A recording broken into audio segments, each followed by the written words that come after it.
2026-27 অর্থ বছরে বাজেটের আকার কত?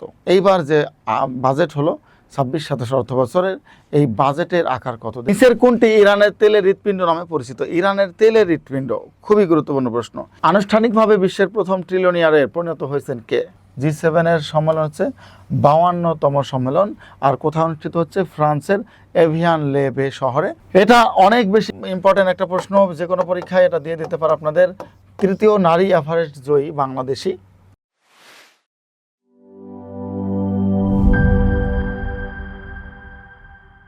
আসসালামু আলাইকুম, সবাইকে স্বাগত জানাচ্ছি বিদ্যাবাড়ি ইউটিউব চ্যানেলের পক্ষ থেকে। আমাদের নিয়মিত সাপ্তাহিক আপডেট বুলেটিনে আজকে 45 নম্বর পর্ব।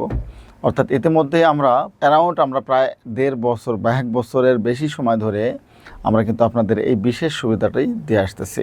প্রতি সপ্তাহে আমরা একদিন করে আসি এই আপডেট বুলেটিনের জন্য। আর এই আপডেট বুলেটিন থেকে আপনারা ইতিমধ্যেই অবগত আছেন, পরীক্ষায় অলরেডি সাম্প্রতিক তথ্য হিসেবে কমন পেয়ে গেছেন। অর্থাৎ আপনারা যদি আপডেট আমাদের বুলেটিন সপ্তাহে একবার দেখেন, তাহলে আশা করা যায় সামনের যে কোনো পরীক্ষার জন্য অবশ্যই আপনারা আর কোনো সাম্প্রতিক তথ্য পড়তে হবে না, আমাদের আপডেট বুলেটিন থেকে ইনশাল্লাহ কমন পাবেন। সো বরাবর মতে আজকে 45তম পর্বে আমি আপনাদের সাথে আছি শাওন মোস্তফা। আমি চেষ্টা করব আপনাদের আপডেট বুলেটিনের সাথে যে সকল তথ্যগুলো আপনাদের সামনের পরীক্ষার জন্য খুবই বেশি কাজে লাগে সেগুলো তথ্য দেওয়ার জন্য। পাশাপাশি আমাদের এই বুলেটিন কেমন লাগে আপনাদের অবশ্যই কমেন্ট করার চেষ্টা করবেন।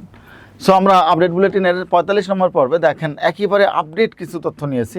যদি বলি কারেন্ট ইস্যু, যেগুলো পরীক্ষায় আসবে এরকম আশা করা যায়, এরকম কারেন্ট কিছু ইস্যু নিয়েছি, এই ইস্যু থেকে আলোচনা করার চেষ্টা করব। প্রথমে প্রশ্ন আসেন, সম্প্রতি জাতিসংঘের ড্যাগ হ্যামারশোল্ড পদকে ভূষিত হয়েছে। এখানে প্রশ্নের অপশন দিয়েছে ভারতের 10 জন শান্তিরক্ষী, বাংলাদেশের 6 জন শান্তিরক্ষী, পাকিস্তানের 4 জন শান্তিরক্ষী, নেপালের 8 জন শান্তিরক্ষী। যেহেতু এখানে জাতিসংঘর হ্যামারশোল্ড পদক, আমরা সবাই জানি যে জাতিসংঘের মহাসচিব ছিলেন ড্যাগ হ্যামারশোল্ড। এই ড্যাগ হ্যামারশোল্ড বিমান দুর্ঘটনায় নিহত হয়েছিলেন। কিভাবে? বিমান দুর্ঘটনায় 1962 সালে তিনি কি হয়েছিলেন? বিমান দুর্ঘটনায় নিহত হয়েছিলেন।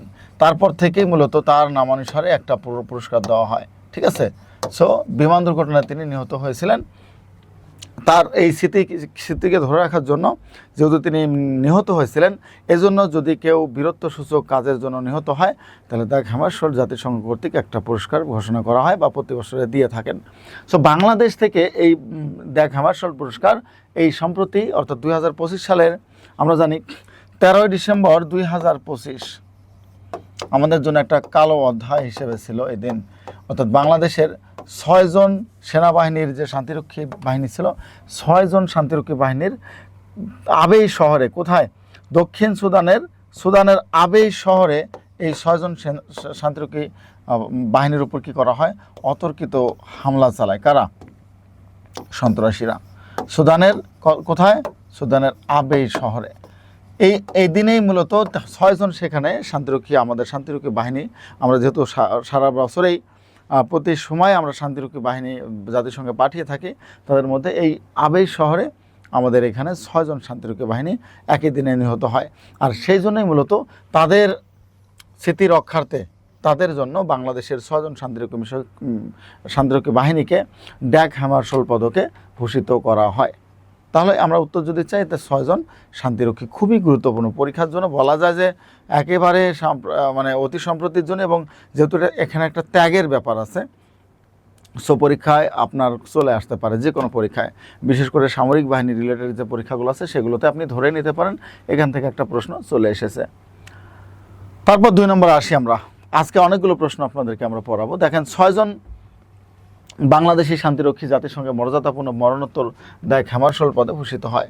পদপ্রাপ্ত 6 জন শান্তিরক্ষীর নাম আমরা এখানে নিয়েছি। কর্পোরাল মোহাম্মদ মাসুদ রানা, সৈনিক মমিনুল ইসলাম, সৈনিক শামীম রেজা, সৈনিক শান্ত মণ্ডল, ম্যাচ ওয়েটার মোহাম্মদ জাহাঙ্গীর আলম এবং লন্ড্রি কর্মচারী সবুজ মিয়া। অর্থাৎ এই 6 জনকে কী করা হয়? মেরে ফেলা। এবং 6 জনের নাম আপনারা দেখতে পাচ্ছেন। এবং পাশাপাশি এখানে পুরস্কার নেওয়ার জন্য বাংলাদেশের সেনাবাহিনী থেকে মূলত ঊর্ধ্বতন কর্তৃপক্ষ সেখানে গিয়েছিলেন। যদিও আমরা তাকে হারিয়েছি, তবে তাদের বীরত্বসূচক খেতাব হিসেবে এখানে দেওয়া হয়েছে। এটা জাতিসংঘ সাধারণ পরিষদের 79তম অধিবেশনে বাংলাদেশের প্রতিদ্বন্দ্বী দেশ কোনটি? অর্থাৎ আমরা সবাই জানি কিছুদিন আগে বাংলাদেশের সাধারণ পরিষদের সভাপতি অলরেডি হয়ে গেছে, তাই না? 49তম বাংলাদেশের প্রতিদ্বন্দ্বী দেশ হিসেবে কোন দেশ ছিল? সাইপ্রাস ছিল। যেহেতু আমাদের সভাপতি হয়ে গেছে অলরেডি, সুতরাং এটা নিয়ে আমাদের টেনশন নেই, আমরা এটা পেয়ে গেছি। 79তম অধিবেশনে আমরা সাধারণ পরিষদের সভাপতি দেশ হিসেবে এখানে অলরেডি আমরা ঘোষিত হয়েছি। 2026 সালের 2 জুন জাতিসংঘের 193টি সদস্য দেশের গোপন ভোটে বাংলাদেশের পররাষ্ট্রমন্ত্রী খলিলুর রহমান কে? বাংলাদেশের পররাষ্ট্রমন্ত্রী খলিলুর রহমান 99টি ভোট পেয়ে সাধারণ পরিষদের পরবর্তী 81তম অধিবেশনের সভাপতি নির্বাচিত হন। তাহলে এইটা ধরে নিতে পারেন আগামী যে কোনো পরীক্ষার জন্য, একবারে চোখ বন্ধ করে ধরে নেন, যে কোনো পরীক্ষা আপনার এটা চলে আসবে। কারণ খুবই গুরুত্বপূর্ণ এবং ইম্পর্টেন্স একটা কোশ্চেন হচ্ছে এইটা। শান্তিরক্ষীটাও গুরুত্বপূর্ণ, এটাও গুরুত্বপূর্ণ আপনাদের যে কোনো পরীক্ষার জন্য। সুতরাং নামটা মনে রাখবেন, কতটি ভোট পেয়েছে এবং কততম অধিবেশনের জন্য সভাপতি নির্বাচিত হয়েছে, অবশ্যই এটা পড়ে নেবেন সবাই। একেবারে ধরেই নিতে পারেন, আমি বলে দিচ্ছি যে আপনার এটা আসবে, পরীক্ষা আসবে।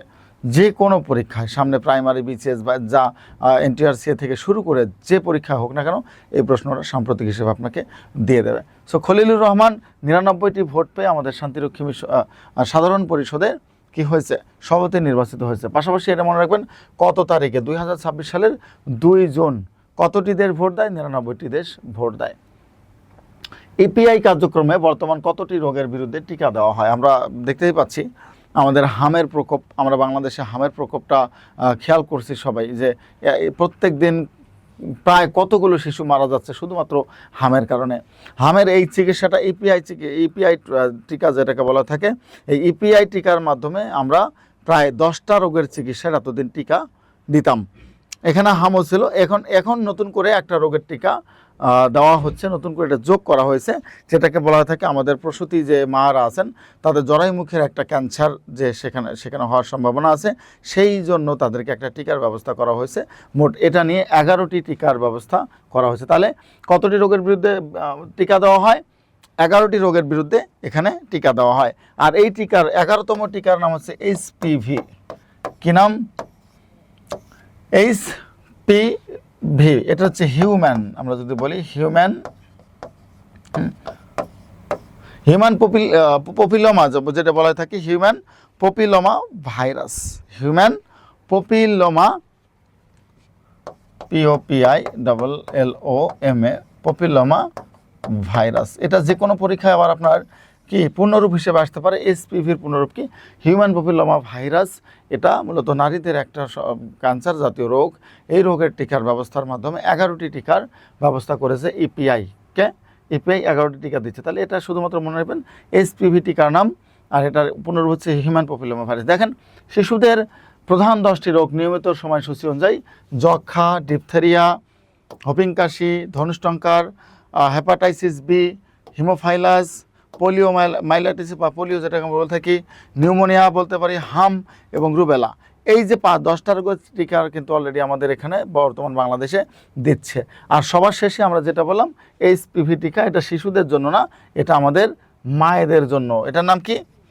HPV, যেটাকে বলা হয় হিউম্যান পপিলোমা ভাইরাস, যার শর্ট রূপ হচ্ছে HPV। এটা হচ্ছে 11তম টিকা হিসেবে বর্তমান দেওয়া হচ্ছে বাংলাদেশে। তাহলে উত্তর কি হবে? 11তম। অনেকেই আমি জানি এই উত্তরটা ভুল করে একেবারে বসে থাকবেন, 10টাকে দিয়ে আসি বলবেন আমার হয়ে গেছে। ঠিক আছে, 10টা উত্তর করে আসি বলবেন কি আমার হয়ে গেছে, কিন্তু বাস্তবে আপনার হয়নি, আপনার ভুল হয়েছে, আপনি এটা জানেন না। তাহলে টিকা কতটার ব্যবস্থা করার কথা বলেছে? 11টি টিকার ব্যবস্থার কথা বলা হয়েছে। তাহলে 11টি আপনার এখান থেকে মুখস্থ করে ফেলবেন সবাই, 10টা না।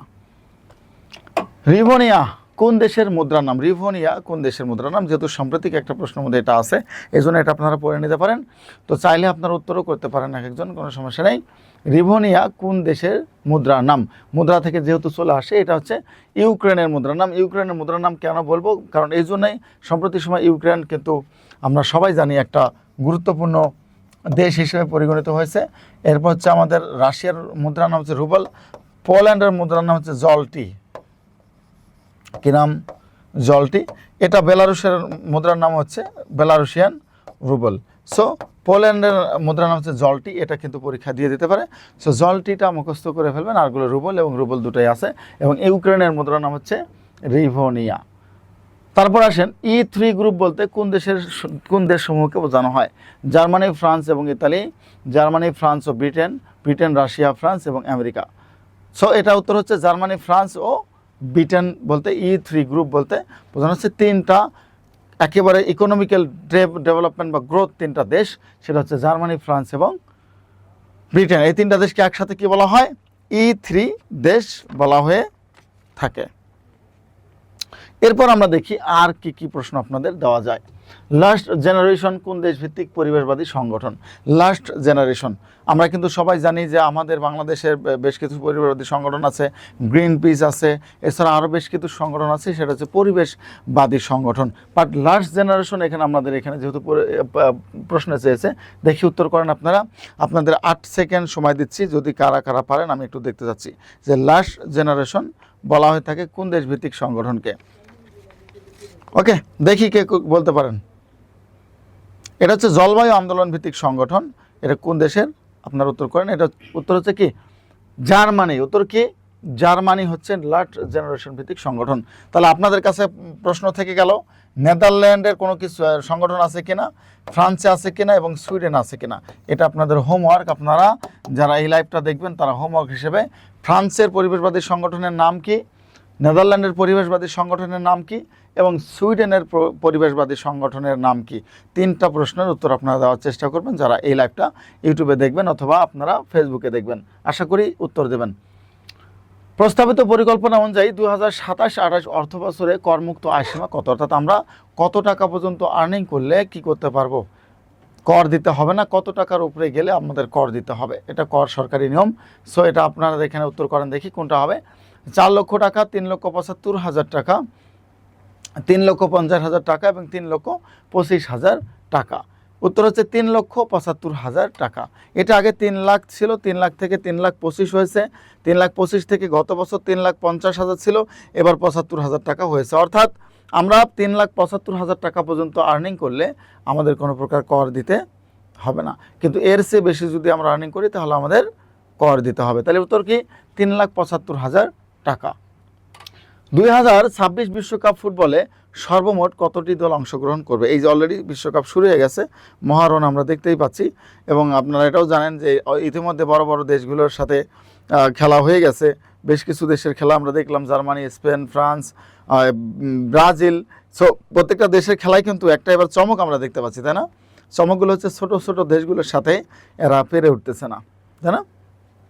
ছোট দেশগুলোর সাথেই দেখা যায় ড্র করতে হচ্ছে। বেশ কিছু ছোট দেশ আমরা অলরেডি দেখে ফেলেছি যেগুলোর সাথে মূলত ম্যাচ ড্র হচ্ছে, বেশিরভাগ ম্যাচে ড্র হচ্ছে এবারে যা দেখতে পাচ্ছি আমরা। সো এই ড্র ম্যাচ এবং ছোট ছোট দেশগুলোর সাথে বড় দেশের না পারা এবার ফুটবলের বৈচিত্র্যটা চেঞ্জ করে ফেলেছে। বলাটা মুশকিল হয়ে যাচ্ছে কোন দেশ এখানে ফাইনালিস্ট হবে বা ফাইনাল খেলবে, অথবা কোয়ার্টারে যাবে, অথবা লাস্ট মানে যদি আমরা বলে থাকি যে 32 দলের মধ্যে চলে যাবে। সো এটা বলা মুশকিল হয়ে গেছে। হয়তো আমরা যে দেশগুলোকে খুব বেশি বড় মনে করি, খুব ভালো ফুটবল খেলে, সেগুলোর মধ্যে থেকে অনেকগুলো দেশ এবার নাই হয়ে যেতে পারে। সো উদীয়মান যে দলগুলো আছে সেই দলগুলো এইবারে ফুটবল বিশ্বকাপ সবচেয়ে বেশি উপভোগ করতেছে এবং তারা ভালো খেলতেছে। তো আমরা দেখি কয়টি দেশের কথা বলা আছে। এটা হচ্ছে 48টা দেশ। আর যুক্তরাষ্ট্রের এই ফুটবল খেলা কয়টি দেশে হচ্ছে, কতটি দেশ, আমরা অলরেডি এগুলো নিয়ে বেশ কিছুদিন আলোচনা করেছি। 3টি দেশ, তাই না? কয়টি দেশ? 3টি দেশ। এটা হচ্ছে যুক্তরাষ্ট্র, কানাডা এবং মেক্সিকো, তাই না? যুক্তরাষ্ট্র, কানাডা ও মেক্সিকো, এই 3টা দেশ মূলত এবারে কি হচ্ছে আমাদের ফুটবল ফাইনাল বা ওয়ার্ল্ড কাপ যে ফুটবলটা সেটা সংগঠিত হচ্ছে। এখন কথা হচ্ছে এখানে একটা কাজ দিলাম আপনাদের, এটা কততম ফুটবল, এটা একটু সবাই কমেন্ট করবেন আপনারা যারা দেখবেন। এইবারের বিশ্বকাপ ফুটবল কততম ফুটবল বিশ্বকাপ, দেখা যাক কারা কারা কমেন্ট করতে পারেন। আমি অবশ্যই আপনাদের ভিডিওগুলো, আপনাদের কমেন্টগুলো পড়ব। যারাই কমেন্ট করেন না কেন আমি কমেন্ট প্রত্যেকটাই পড়ার চেষ্টা করব, দেখি আপনারা কারা কারা কমেন্ট করেন। ওকে, আমাদের যারা নিয়মিত আছেন তারা অবশ্যই এখানে কমেন্ট করার চেষ্টা করবেন। বাংলাদেশে নিয়োগপ্রাপ্ত ভারতের নতুন হাই কমিশনারের নাম কি? যদিও এটা খুব একটা বেশি দরকার নেই, তারপরে সাম্প্রতিক সময়ে হাই কমিশনার প্রশ্নগুলো আসতে পারে, যেহেতু বাংলাদেশ এবং ভারতের মধ্যে একটা আন্তঃকোন্দল বা দ্বন্দ্ব চলছে, সুতরাং আমরা এটা বলতেই পারি যে এটা হাই কমিশনারটা পরীক্ষা দিতে পারে। সো হাই কমিশনারের নাম কি বলেছে? প্রণয় ভার্মা, হর্ষবর্ধন শ্রীংলা, বিক্রম দোরাইস্বামী এবং দীনেশ ত্রিবেদী। ওটা কি হবে? দীনেশ ত্রিবেদী বাংলাদেশে নিয়োগপ্রাপ্ত ভারতের নতুন হাই কমিশনারের নাম। জাতিসংঘের শান্তিরক্ষী দিবস কত তারিখে পালিত হয়? শান্তিরক্ষী দিবস, এটা কিন্তু মাথায় রাখবেন। শান্তিরক্ষী বাহিনী আমাদের এখানে গিয়েছিল, কেন কত সালে বলেন তো? এই বাংলাদেশে জাতিসংঘের শান্তিরক্ষী বাহিনী কত সালে গিয়েছিল? বাংলাদেশ থেকে শান্তিরক্ষী বাহিনী গিয়েছিল সর্বপ্রথম 1988 সালে। কত সালে? 1988 সালে। ইউএনসিটিএজি ইউনিট্যাক থেকে মূলত ইউএনটিএজি এই অপারেশনে মূলত তারা গিয়েছিল। অপারেশন বলতে এখানে তারা এটা বিশ্লেষণ করার জন্য গিয়েছিল, দেখার জন্য গিয়েছিল। কত সালে? 1988 সালে প্রথম। তার পরবর্তী সময় আমরা আস্তে আস্তে এখন বিশ্বের দ্বিতীয়, তৃতীয়, প্রথম এই তিনটার মধ্যে আমরা বিলং করতেছি আমাদের শান্তিরক্ষী প্রেরণের দিক থেকে। সো 1988 সাল থেকে আমরা করেছি। এটা শান্তিরক্ষা দিবস কত তারিখ পালিত হয়? এটা হচ্ছে 29 মে। কত তারিখে পালিত হয়? 29 মে। 2026-27 অর্থ বছরে বাজেটের আকার কত? এইবার যে বাজেট হলো 26-27 অর্থ বছরের, এই বাজেটের আকার কত? দেখি কে কে বলতে পারবেন। বাজেটের আকার, বাজেট 2026-27 অর্থ বছরের বাজেট কত তারিখে পাস হয়? 11 জুন, তাই না? 11 জুন এটা করা হয়। বাজেট, এই বাজেট কততম বাজেট? 55তম বাজেট। কততম? 55তম বাজেট। তাহলে এই বাজেটের আকারও কিন্তু অনেক বেশি। এই বাজেটের টাকার দিক থেকে যদি দেখি অনেক বেশি, 7,97,000 কোটি টাকা, 8,20,000, 9,38,000, 10,15,000 কোটি টাকা। বিশাল টাকার অঙ্ক। আমরা দেখেছি 2,00,000 কোটি টাকা থেকে আমার বাজেট দেখা, 50,000 কোটি টাকা দেখা হয়নি, 1,00,000 কোটি টাকা দেখা হয়েছে। এখান থেকে আমি বাজেট দেখা শুরু করেছি। আজকে সেই বাজেট চলে গেছে 9 লাখের ঘরে, 9,38,000 কোটি টাকা। বাজেট যদি আমাদের ঘাটতি বাজেট হয়, সেখানে কিন্তু আমাদের লাভের চেয়ে লসটাই বেশি হওয়ার সম্ভাবনা রয়েছে। সুতরাং বাজেটে ঘাটতি বাজেট হলে সমস্যা থাকবে। সো ঘাটতি বাজেট না হলে আমরা দেখি যে বাজেটের আকার কত। এখানে উত্তর করেন দেখি, যারা সময় পাচ্ছেন তারা উত্তর করেন দেখি আপনারা পারেন কি না পারেন। সো বাজেটের পরিমাণ হচ্ছে 9,38,000 কোটি টাকা। কত? 9,38,000 কোটি টাকা হচ্ছে আমাদের এই 55তম বাজেট। এবং এই বাজেট কার আমলে হলো? বিএনপি সরকারের আমলে এটা ঘোষিত হয়েছে। এরপর আসি, বিতর্কিত চাগস দ্বীপপুঞ্জ কোথায় অবস্থিত? চাগস দ্বীপপুঞ্জ, যেহেতু সাম্প্রতিক সময় এই দ্বীপ নিয়ে বেশ কিছু কথা হচ্ছে, আলোচনা সমালোচনা হচ্ছে, সুতরাং এটা আমাদের জানা উচিত। সো বিতর্কিত চাগস দ্বীপপুঞ্জ কোথায় অবস্থিত? প্রশান্ত মহাসাগর, ভারত মহাসাগর, আটলান্টিক মহাসাগর, উত্তর মহাসাগর। আপনার উত্তর করেন দেখি, কে কে বলতে পারবেন। বিতর্কিত চাগস দ্বীপপুঞ্জ, এটি মূলত যদি আমরা বলি 7টি প্রবাল দ্বীপের সমন্বয়ে গঠিত। কয়টি? 7টি প্রবাল দ্বীপের সমন্বয়ে গঠিত। কোন সাগর, কোন মহাসাগর? আমরা যদি বলি যে উত্তরের দিক থেকে এটা ভারত মহাসাগর অবস্থিত। 7টি প্রবাল দ্বীপ। কয়টি? 7টি প্রবাল দ্বীপের সমন্বয়ে এটা গঠিত। এটার সাথে দ্বন্দ্ব কার জানেন? যুক্তরাষ্ট্র ও মরিশাস। যুক্তরাষ্ট্রের সাথে কার, কোন দেশ? প্লাস মরিশাসের মধ্যে এটা হচ্ছে বিরোধপূর্ণ জায়গা, বিরোধপূর্ণ ভূমি বলা হয়ে থাকে। বিরোধপূর্ণ ভূমি কোন দেশ? যুক্তরাষ্ট্র এবং মরিশাসের সাথে বিরোধপূর্ণ একটা ভূমি হচ্ছে এই চাগস দ্বীপপুঞ্জ। যেহেতু যুক্তরাষ্ট্র সম্প্রতি একটা খাই মনোভাবের মধ্যে আছে, এই জন্য মনে রাখবেন যে এই দ্বীপপুঞ্জের দাম এই জন্য ভ্যালুটা বেশি, বা এই দ্বীপপুঞ্জ সবচেয়ে বেশি এসে থাকে। এখানে মনে রাখবেন এই 7টি প্রবাল দ্বীপের মধ্যে সবচেয়ে বড় দ্বীপের নাম কি বলেন তো? Diego Garcia. কি নাম? ডিয়াগো গার্সিয়া হচ্ছে এই দ্বীপের সবচেয়ে বড়, যে আমরা বলে থাকি ঘাঁটি, ডিয়াগো গার্সিয়া। এখানে মূলত এই ঘাঁটিতেই বলা হয়ে থাকে যে এখানে যুক্তরাষ্ট্র এবং যুক্তরাজ্যের কি আছে? নৌঘাঁটি আছে। এখানে বিমান ঘাঁটি, নৌঘাঁটি সবগুলো তারা করে রেখেছে ডিয়াগো গার্সিয়া। আর 7টি প্রবাল দ্বীপের সমন্বয় এটা গঠিত চাগস দ্বীপপুঞ্জ। কি দ্বীপপুঞ্জ? চাগস দ্বীপপুঞ্জ। আর এখানেই ডিয়াগো গার্সিয়া ইউএসএ এবং ইউকে ঘাঁটি এখানে বিলং করতেছে। কোন দেশ? ইউএসএ এবং ইউকের এখানে সেনা ঘাঁটি আছে, এখানে হয় আকার কোন দেশ? ইউএসএ এবং ইউকের ঘাঁটি আছে এখানে। সো তাহলে আমরা বলে নিতে পারি চাগস দ্বীপপুঞ্জ ভারত মহাসাগরে অবস্থিত। এটি 7টি প্রবাল দ্বীপের সমন্বয়ে গঠিত। পাশাপাশি এই দ্বীপের সাথে যুক্তরাষ্ট্র এবং মরিশাসের মধ্যে এখন পর্যন্ত বিরোধপূর্ণ দ্বীপ, এটা দ্বন্দ্ব চলতেছে। আর এই দ্বীপের মধ্যে সবচেয়ে বড় ঘাঁটি বলা হয়ে থাকে ডিয়াগো গার্সিয়াকে, যেখানে যুক্তরাষ্ট্র এবং যুক্তরাজ্যের নিজস্ব আলাদা আলাদা ঘাঁটি রয়েছে। তো তাহলে আমরা মোটামুটি এখান থেকে ক্লিয়ার হয়ে গেলাম। এখান থেকে আর বেশি প্রশ্ন আসার সম্ভাবনা নেই। পরিসংখ্যান ব্যুরো বিবিএস এর তথ্য না, বিসিএস না বিবিএস হবে, এটা কি হবে? বিবিএস হবে। ওকে, পরিসংখ্যান ব্যুরো বিবিএস এর তথ্য মতে বাংলাদেশ ব্যুরো অফ স্ট্যাটিস্টিক্স যেটা বলা হয়ে থাকে, 2025-26 অর্থ বছরে বাংলাদেশের মাথা পিছু গড় আয় কত? মনে রাখবেন, মাথা পিছু আয় অনেক সময় পরীক্ষায় চলে আসে। মাথা পিছু আয় বলতে কি বোঝানো বলেন তো দেখি? মাথা পিছু আয় বলতে মোট আয়কে কি করা হয়? মোট আয়কে কিসের সাথে ভাগ দিতে হয়? মোট জনসংখ্যাকে ভাগ দিতে হয়। মোট আয়কে মোট জনসংখ্যার সাথে ভাগ দিলে যেটা বের হয় সেটা হচ্ছে মাথা পিছু আয়। সেটা কি? মাথা পিছু আয়। তাহলে আমাদের দেশের যে মোট আয় আছে, আমরা যদি বলি এনআই বা ন্যাশনাল ইনকাম, এনআই এর সাথে কি করতে হবে? আমাদের পপুলেশনকে ভাগ দিলে যেটা বের হবে সেটাকে বলা হয় মাথা পিছু আয়। সেটা কি? জিএনপি, গ্রোথ ন্যাশনাল প্রোডাক্টের সাথেই মূলত এটা কি সম্পর্কিত, মাথা পিছু আয়। সো মাথা পিছু জিডিপি এবং মাথা পিছু আয় কিন্তু ভিন্ন টাইপ। সো মাথা পিছু আয়কে এটা বলা হয় থাকে যে গ্রোথ, মোট আয় এবং মোট জনসংখ্যাকে ভাগ দিয়ে যা পাবেন সেটাকেই মাথা পিছু আয় বলা হয়। উত্তর করেন দেখি, কত? 2820 নাকি $3020 নাকি $3520 নাকি $2950? অর্থাৎ আমরা হয়তো বা 3000-এর ঘর ক্রস করে ফেলেছি। এই জন্য আমি একটু যাই হিন্টস দিলাম, আশা করি পারবেন। $3020 নাকি? আমাদের মাথা পিছু আয় হচ্ছে $3020, তো $3020 আমরা অলরেডি চলে গেছি। এরপর আমরা দেখি, দেশে প্রস্তাবিত প্রথম ভূগর্ভস্থ রেল প্রকল্পের নাম হচ্ছে কি?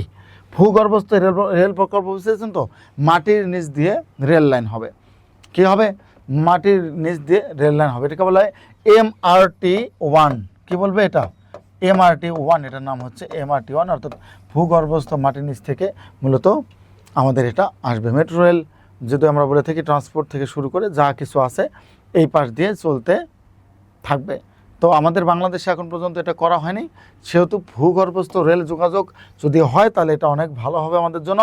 বাইরের যানজট থেকে আমরা মুক্ত হব। আর এটাতে একটা জিনিস ক্লিয়ার করি, সেটা হচ্ছে বিমানবন্দর থেকে আমাদের যে বিমানবন্দর আছে, এই বিমানবন্দর থেকে কোথায় পর্যন্ত? কমলাপুর রেল স্টেশন পর্যন্ত এটা বিস্তৃত হবে। বিমানবন্দর থেকে কোথায়? কমলাপুর। অর্থাৎ এই এলাকার মানুষজন চাইলে মাটির নিচ দিয়ে চলাফেরা করতে পারবে। এরপর আমরা আসি পরের প্রশ্নে, VAR পদ্ধতি কোন খেলার সাথে সম্পর্কিত? যেহেতু সাম্প্রতিক সময় ফুটবল ম্যাচ চলছে, তাই না? ফুটবল ম্যাচ যেহেতু চলতেছে, সুতরাং আপনাদের মনে রাখতে হবে এই ফুটবল ম্যাচের সাথেই অবশ্যই VAR বিষয়টা সম্পর্কিত। এটা মূলত 2018 সালের বিশ্বকাপ থেকে এটা চালু হয়েছিল। কোথায়? 2018 সালের বিশ্বকাপ ফুটবল হতে এটা চালু হয়েছিল, 2018 সালের বিশ্বকাপ ফুটবল থেকে। পাশাপাশি এটাও মনে রাখবেন, এই বিশ্বকাপ ফুটবলের পরে VAR এর পদ্ধতিটা চালু হয়েছে কি? পর্যন্ত দেখি, এটার VAR এর পুনরূপ কি? VAR এর পুনরূপ কি? হচ্ছে ভিডিও অ্যাসিস্ট্যান্ট রেফারি। পুনরূপ কি? Video assistant referee. সো এটা খুবই দরকার, কারণ এখন থেকে এই রেফারি কি করে? বল দেখে সকল কিছু সমাধান দিতে পারে। অর্থাৎ এটা খুবই চাঞ্চল্যকর একটা ব্যাপার। পাশাপাশি এবারের যে বিশ্বকাপ চলছে 26, এই রানিং বিশ্বকাপ, এই রানিং বিশ্বকাপে আপনারা হয়তো জানেন না, এই যে বল যেটা আছে, এই বলে কিন্তু কোনো বাতাস নেই। এটা জানেন? অনেকেই হয়তো জানেন না। এটা এমন পদ্ধতিতে বলটাকে তৈরি করা হয়েছে, এমন কিছু উপাদান দিয়ে, যে এখানে বাতাস ছাড়াই বলটা কি হয়? চার্জের মাধ্যমে চলে। অর্থাৎ একবার যদি চার্জ দেয়, এই বলে 6 ঘন্টার মতো চার্জ থাকে, এবং এই চার্জের মাধ্যমে এই বল চলে, কোনো বাতাস নেই বলের ভেতরে। এবং এই বলে এই পরিমাণ ক্যামেরা লেন্স সেন্ড করা হয়েছে যে আপনার পায়ের যে পাশ দিয়ে আপনি মারেন না কেন, বল এটাকে বের করে ফেলতে পারে। অর্থাৎ পায়ের টাচিং দেখেও সে মেজার করে দিবে যে এটা কি হয়েছে। একেবারে অন্যরকম একটা বল এটা। এআই কৃত্রিম বুদ্ধিমত্তার মাধ্যমে এটা তৈরি করা হয়েছে, এবং এই বলের আপনি যেই লেন্সে থাকেন না কেন, বলে হিট করলে টের পাওয়া যাবে যে আপনি কোথা থেকে হিট করেছেন, বল এটা বলে দেবে। এবং যদি একান্তই রেফারি ভিআরের মাধ্যমেও যদি কোনো কিছুর সমাধান না আসে তখন এই বলের হেল্প নেওয়া হবে এবং বল আপনাকে ক্যামেরা লেন্সের মাধ্যমে 6 পাশ থেকে হেল্প করবে। অর্থাৎ যে বলের পুরোটা বলেই হচ্ছে এক প্রকার ক্যামেরা সেট করা আছে, তারপরেও আমরা পা দিয়ে এটাকে মারতেছি, তাই না? কিন্তু এত সুন্দর এবং সূক্ষ্মভাবে এটা তৈরি করা হয়েছে যে এটা যতই কিছু করেন না কেন পাম্পে কোনো সমস্যা হয় না। পাশাপাশি এই বল দিয়ে আপনি কোনোভাবেই কোনো ফাউল করা, কোনো কিছুতে ভুল করা এটা কখনোই সম্ভব না। অর্থাৎ রেফারি না পারলে, ভিআর সিস্টেম না পারলে সর্বশেষ বলের হেল্প নিয়ে হলেও সেটা কি করবে, সমাধানে আসবে। সো কত বড় সিস্টেম এবার ফুটবলে চালু করা হচ্ছে এটা আপনারা চিন্তা করেও পাবেন না। তারপর যদি আমরা দেখি আর কি কি আছে আপনাদের জন্য পরীক্ষা আসার মতো, তাহলে ফুটবল নিচের কোনটি ইরানের তেলের হৃৎপিণ্ড নামে পরিচিত? ইরানের তেলের হৃৎপিণ্ড খুবই গুরুত্বপূর্ণ প্রশ্ন। ইরান এটাকে হৃৎপিণ্ড হিসেবে মনে করে। এটা হচ্ছে দেখেন কিশ দ্বীপ, হরমুজ প্রণালী, খার্ক দ্বীপ এবং আবাদান। আমি মনে করি আপনারা সবাই এটা উত্তর করতে গেলে যেটা করতেন, এটা কি করতেন, হরমুজ প্রণালী দিতেন। হ্যাঁ, হরমুজ প্রণালী হচ্ছে ইরানের একটা, যদি আমরা বলি যে কৌশলগত দিক থেকে একটা প্লাস পয়েন্টের একটা জায়গা। কারণ হরমুজ প্রণালী যে অংশটা যদি আমরা দেখি, হরমুজ প্রণালী যেভাবে গেছে এইভাবে গিয়ে জায়গাটা বড় হয়ে গেছে। অর্থাৎ এই পাশ থেকে এই চিকন হয়ে গিয়ে এদিক থেকে জায়গাটা বড় হয়ে গেছে। আর এই যে এখানে আছে ইরানের দখল, কি আছে, ইরানের দখলে, এই পুরোটা হচ্ছে ইরানের দখলে। এই যে এই জায়গাটাই হচ্ছে হরমুজ প্রণালীর সবচেয়ে কি গুরুত্বপূর্ণ এবং যদি বলি যে ইম্পর্টেন্স একটা জায়গা হচ্ছে এটাকে কি করে, ইরান এটাকে অবরোধ করে ফেলে। এই পুরোটা আরব আমিরাত থেকে শুরু করে কাতার, কুয়েত, বাহরাইন সব কিছু এখানে সৌদি আরব থেকে কি হয়ে যায়, আলাদা হয়ে যায়। আর সৌদি আরব সবগুলো এলাকায় এখানে কি হয়, ইরানের এখানে যখন থেকে অবরোধ করবে পুরো এলাকাটায় তেল নেওয়া বন্ধ হয়ে যায়, অর্থাৎ এখান থেকে আর তেল নেওয়া সম্ভব হয় না। এই জন্য মানে কৌশলগত দিক থেকে হরমুজটা হচ্ছে ইরানের ফেভারে থাকে। আর ইরানের ফেভারে থাকার কারণে ইরান এখানেই মূলত তাদের সবচেয়ে অন্তর্জালটা আমরা দেখলাম যে ইরান চুক্তিতে অলরেডি যাচ্ছে। 14টা চুক্তির মধ্যে ম্যাক্সিমামগুলো ইরানের পক্ষে, যে চুক্তির যে ধারাগুলো আছে ম্যাক্সিমাম ইরানের পক্ষে, কেননা এটা ছাড়া উপায় নেই। কারণ এইখানে পৃথিবীর প্রায় 30 থেকে 40% তেল এই একটা পথ দিয়ে কি করা হয়, দেশের বাইরের দেশে নিয়ে যাওয়া হয়। সো ইরান যেটা বন্ধ করে দিয়েছিল, এটা অবশ্যই খারাপ একটা জায়গা তৈরি হয়ে গেছিলো, খারাপ একটা পজিশন। তারপর হরমুজ প্রণালী কিন্তু তেলের হৃৎপিণ্ড বলা যাবে না। তাদের তেলের হৃৎপিণ্ড নাম হচ্ছে খার্ক দ্বীপ। কী নাম? খার্ক দ্বীপ বলা হয়ে থাকে তেলের হৃৎপিণ্ড। বলা হয়ে থাকে যে সারা পৃথিবীর, যদি আমি বলে থাকি যে সারা পৃথিবীর অপরিশোধিত তেলের 90% রপ্তানি, 90% অপরিশোধিত তেল যেটা আছে, অর্থাৎ 90% পরিশোধিত। ইরানের কি অপরিশোধিত 90% অপরিশোধিত রপ্তানি তেল এখানে মজুদ আছে। কোথায়? রপ্তানি তেল এখানে মজুদ আছে। চিন্তা করেছেন? 90%, 90% এই খার্ক দ্বীপ থেকে মূলত তারা অপরিশোধিত তেলগুলো রপ্তানি করে থাকে বিশ্বের বিভিন্ন দেশে। সো এখানেই ইরানের সবচেয়ে বড় শক্তি। তারা তেল সমৃদ্ধ একটা দেশ হতে তাদের এখানে বিশাল এক শক্তি আছে। সো খার্ক দ্বীপ মূলত এটা বলা থাকে যে এই দ্বীপের মধ্যেই ইরানের কি বলা হয়, ইরানের তেলের হৃৎপিণ্ড বলা হয়। আর এটা কোন মহাসাগরে, কোন উপসাগরে অবস্থিত? পারস্য উপসাগরে অবস্থিত। পরীক্ষা আসতে পারে কোন উপসাগরে অবস্থিত। এটা হচ্ছে পারস্য উপসাগর, পারস্য উপসাগরে অবস্থিত হচ্ছে এটা। ক্লিয়ার? তাহলে এখান থেকে যে প্রশ্ন আসুক না কেন আশা করি এগুলো আপনারা পারবেন। তার পাশাপাশি অবশ্যই কমেন্ট করবেন। আপনাদের এই যে লাইভগুলো আমরা দিচ্ছি, এই পর্যন্ত যতগুলো প্রশ্ন আপনাদেরকে আমি দিয়েছি, এই প্রশ্নগুলোর মধ্যে আপনাদের কাছে কি মনে হয়, গুরুত্বপূর্ণ প্রশ্ন দিয়েছি নাকি গুরুত্ব নেই? অবশ্যই কমেন্টে জানাবেন। আপনাদের রেসপন্স, আপনাদের কমেন্ট আমাদের সামনের দিকে আগানোর জন্য সাহায্য করবে। আপনারা যদি রেসপন্স কম করেন তাহলে এখানে অবশ্যই বলবো যে আপনারা হয়তো চাচ্ছেন না, তখন আমরা এটা বন্ধ করে দেব। কিন্তু আপনারা যদি রেসপন্স করেন তো অবশ্যই আমরা এটাকে সামনের দিকে এগিয়ে নেব। আশা করি আপনারা এই ব্যাপারটা বুঝতে পেরেছেন। তারপর আসেন, আনুষ্ঠানিকভাবে বিশ্বের প্রথম ট্রিলিয়নিয়ারে পরিণত হয়েছেন কে? তাই না?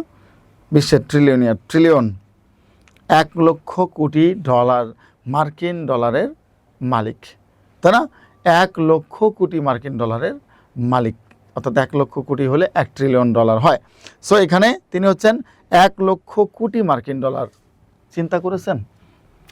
1 লক্ষ কোটি। আমাদের 1 কোটি টাকা দিলে আমরা আর আমাদের দুনিয়াতে কিছু দরকার নেই, তাই না? 1 লক্ষ কোটি মার্কিন ডলারের মালিক। Jeff Bezos, Elon Musk, Mark Zuckerberg, Bill Gates সব কয়টা বিশ্বের সবচেয়ে বিলিয়নিয়ার, কিন্তু ট্রিলিয়নিয়ার একটাও হয়নি। একজন আছে এখানে ট্রিলিয়ন ডলারের মালিক। কে সে বলেন তো দেখি? অবশ্যই আপনারা পারার কথা। তিনি হচ্ছেন স্পেস এক্স এর মালিক, তাই না? Space x. তারপর হচ্ছে কি টেসলার মালিক। একজন মানুষের কি পরিমাণ টাকা চিন্তা করে দেখেছেন? বলা আছে পৃথিবীর সকল মানুষকেও যদি তিনি 15,000 করে টাকা দেয়, তারপরেও তার টাকা শেষ হবে না। খেয়াল করেছেন একবার? 15,000 করে টাকা দিলেও সব মানুষকে যদি গড়ে 15,000 করে টাকাও দেয়, তারপরও তার টাকা শেষ হবে না। প্রায় দুনিয়াতে প্রায় 800 কোটির উপরে মানুষ আছে। 15,000 করে $15,000 এই পরিমাণ টাকা দিলেও তার টাকা শেষ হবে না। এই পরিমাণ সম্পদের মালিক। আমরা আসলে সম্পদ নিয়ে অহংকার গর্ব, তাই না? যার যত বেশি আছে সে আরও তত বেশি আর্নিং করার জন্য চিন্তা আমরা করি, কিন্তু বাস্তবতা কি বলে? বাস্তবতা ভিন্ন। আমি আপনি ঠিক কয় টাকা নিয়ে যাব, কিন্তু তারপর আমরা টাকা নেশায় বিভোর। এটা হচ্ছে কে? Elon Musk. ইলন মাস্ক হচ্ছে বিশ্বের প্রথম ট্রিলিয়নিয়ার হিসেবে পৃথিবীতে আবির্ভাব হয়েছেন। তিনি টেসলা এবং স্পেস এক্স থেকে যে আর্নিং করে তার ব্যবসায়িক শেয়ার সব কিছু মিলিয়ে তিনি এখন কত 1 লক্ষ কোটি টাকার মালিকেরও উপরে চলে গেছেন। প্রথম ট্রিলিয়নিয়ার হচ্ছেন ইলন মাস্ক। কত টাকা, তাই না? এত টাকার সম্পত্তি ঠিক কে করবে? এদের আবার কি রিস্কও আছে। এগুলো যে কোনো মুহূর্তে আবার শেষ হয়ে একেবারে শূন্য নেমে আসতে পারে। যত বেশি থাকে তত বেশি রিস্কও থাকে, বিনিয়োগগুলো যদি শূন্য নেমে আসে আর কি। ILO এর 114তম সম্মেলন 2026 কোথায় অনুষ্ঠিত হয়? এটা আমরা সবাই ধরে নেব, জেনেভা, সুইজারল্যান্ডে এটা অনুষ্ঠিত হয়। এটা নিয়ে আর তেমন কোনো প্রশ্ন আসে না, এটা শুধু সাম্প্রতিক একটাই। রূপপুর পারমাণবিক বিদ্যুৎ কেন্দ্র থেকে জাতীয় গ্রিডে প্রথম কবে বিদ্যুৎ সরবরাহ শুরু করা হবে? অর্থাৎ কবে থেকে আমাদের রূপপুর পারমাণবিক বিদ্যুৎ কেন্দ্র, অর্থাৎ এটা হচ্ছে কি বাংলাদেশের প্রথম পারমাণবিক বিদ্যুৎ কেন্দ্র, তাই না? প্রথম পারমাণবিক বিদ্যুৎ কেন্দ্র বাংলাদেশের পারমাণবিক বিদ্যুৎ কেন্দ্র, মনে রাখবেন। কোথায় অবস্থিত এটা? এটা হচ্ছে ঈশ্বরদী, তাই না? ঈশ্বরদী পাবনায় অবস্থিত এই রূপপুর পারমাণবিক বিদ্যুৎ কেন্দ্র।